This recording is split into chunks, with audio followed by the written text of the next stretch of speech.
Hey guys, Hartwin here, and today I'm going to show you a video on Shadow Word Death. I'm going to start off by talking about what Shadow Word Death can be used for, and then I'm going to talk about some of the more cooler tricks that you can do with it. Sadly, I lost a lot of my fraps footage, so I won't have any cool montages for you, but without further ado, let's get into this. To start off, I'm just going to talk about the simplest use of Shadow Word Death, and that is to, of course, kill someone. Now, this person is below 25%, so because of that, they're going to take 3 times as much damage from Shadow Word Death. So right here, I just finished this person off. Another use for Shadow Word Death is to use it on Tremor Totems to land a fear. You can see here that I'm being chased by both a Shaman and a Warlock. So what I choose to do, since they're coming at me, is Shadow Word Death this Tremor and get a good double fear off. Shadow Word Deathing a Tremor is a really great trick because you're on the move and you don't have to physically go over and hit the totem. This way you can do it from a range, kind of catch the Shaman off guard, and get a clutch fear off. Now I'm going to talk about everyone's favorite use for Shadow Word Death, and that is breaking crowd control. The most basic form of crowd control that Shadow Word Death breaks is polymorph, and the reason for that is because it's casted on you and you know when it's coming. So right here you can see that a mage is casting a polymorph on me from my focus, and I'm going to Shadow Word Death it. One thing I want to point out about Shadow Word Death breaking crowd control is that you can't have a shield up when you use the Shadow Word Death. And the reason for that is because the shield will absorb the damage that you take back. Now, in order to do this, you need to have a macro just in case to break your shields, your powered shield, and your divine aegis.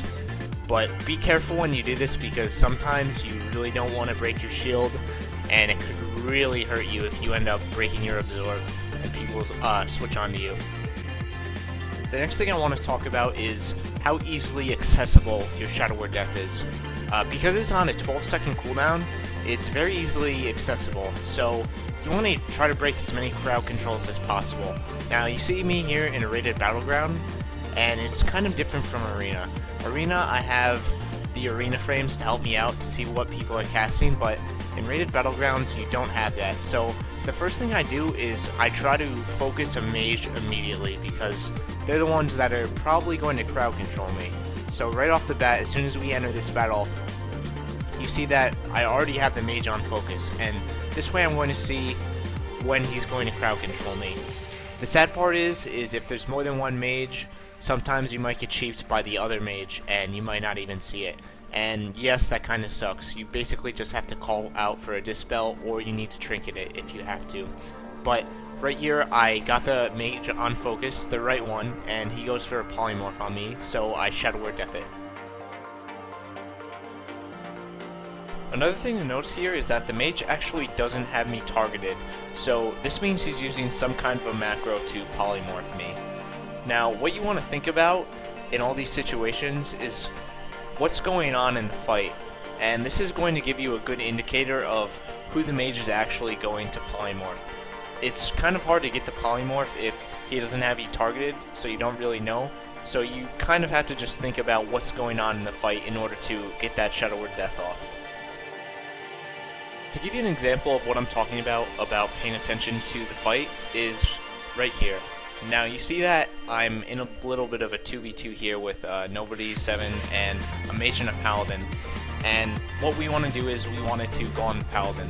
So what happened here is that the mage starts casting up a polymorph, and my first initial thought is he's going to put it on me first because he wants to prevent me from either dispelling or doing something else. If he polymorphs my mage, I'm just going to dispel my mage out of it, so there's no real use for it. So he's most likely going to put it on me.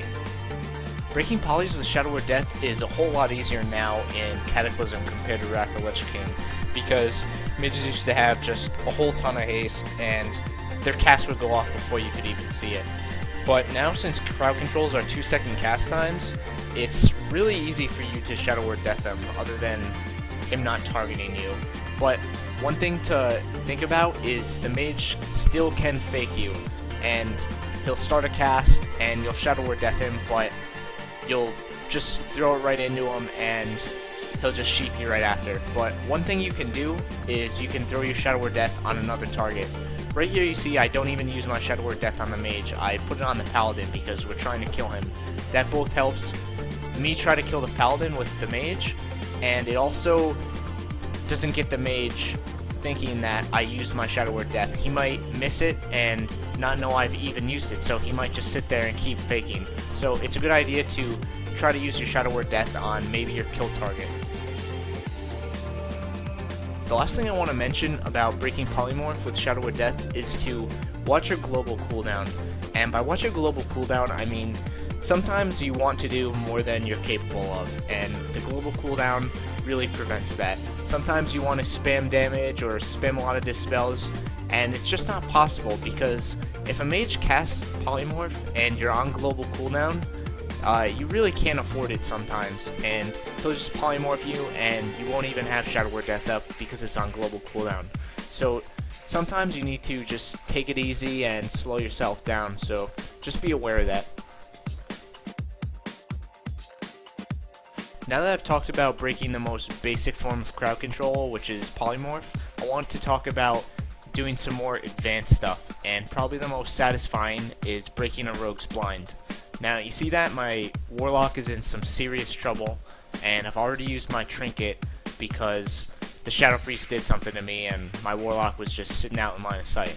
So he ported away, and now the rogue is running towards me, and I know he has not used his blind. So trying to get into his head a little bit, I'm thinking about what he's going to do next, and I'm thinking he's going to blind me. So right here I throw up the big Shadow Word Death.